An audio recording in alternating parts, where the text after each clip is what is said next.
On cherche souvent le changement à l'extérieur, dans un nouveau travail, un nouveau pays ou une nouvelle relation. Pourtant, l'histoire de la veuve nous montre que le point de départ de votre restauration économique et spirituelle se trouve dans votre chambre, sous votre propre toit.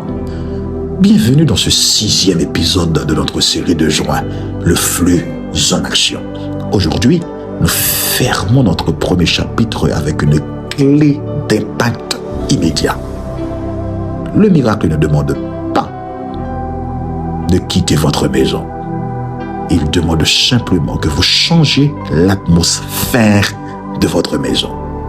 Restez avec moi car vous allez voir comment activer ce flot domestique dès aujourd'hui. La maison de la veuve était un lieu de crise, de larmes et d'harcèlement de la part des créanciers. C'était un environnement saturé par la peur du lendemain. Mais en un instant, dès que l'huile a commencé à couler, cette même maison est devenue une entreprise florissante, un lieu de témoignage et de paix. Beaucoup de gens attendent que leur situation s'arrange pour pacifier leur foyer. C'est l'inverse qu'il faut faire.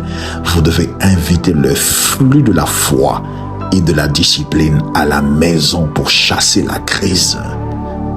Vos 4 murs doivent cesser d'être un centre de plainte pour devenir un centre de production.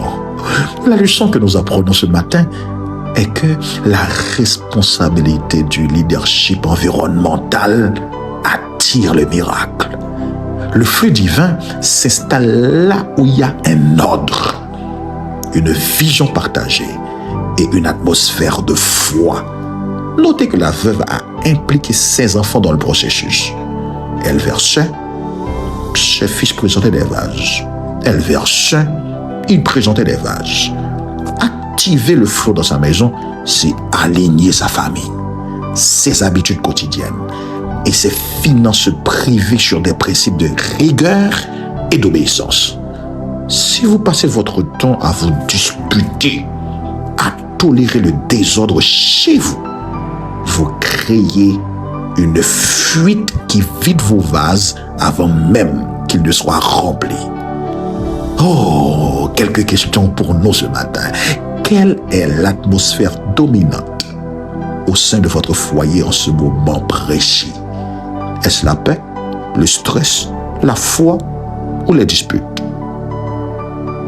Impliquez-vous vos proches, vos enfants ou vos collaborateurs dans la vision ou la discipline nécessaire pour accueillir l'abondance ou le miracle? C'est important.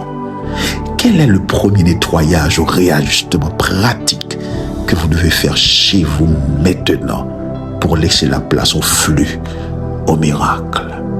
Mon frère, ma soeur, je viens de vous dire que votre maison n'est pas condamnée à rester le quartier général de la dette ou de la stagnation. Je viens de vous dire aussi, elle peut devenir le point de départ d'une immense bénédiction pour votre communauté.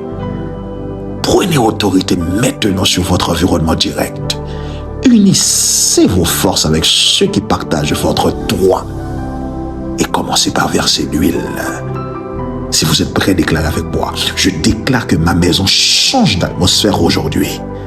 Dites avec moi, la peur, la discorde et le manque libèrent l'espace. Et déclarez, nous unissons nos cœurs, nos efforts par la foi. Dites encore, en ce mois de juin, le flot de la provision divine et de la paix s'active dans ma maison, sous mon toit. Et je déclare que l'huile coule sans arrêt dans le nom de Jésus. Et quelqu'un dise avec moi, Amen. Oh, j'espère que vous avez été très bénis et que la bénédiction divine demeure avec vous dans le nom suprême de Jésus-Christ. C'était votre frère, le pasteur Georges Petit-Homme. N'oubliez pas de vous abonner, d'inviter quelqu'un d'autre à s'abonner. Comme ça, vous raterez rien en ce mois de juin consacré au miracle. Le temps de vous rencontrer une prochaine fois, je vous dis au revoir.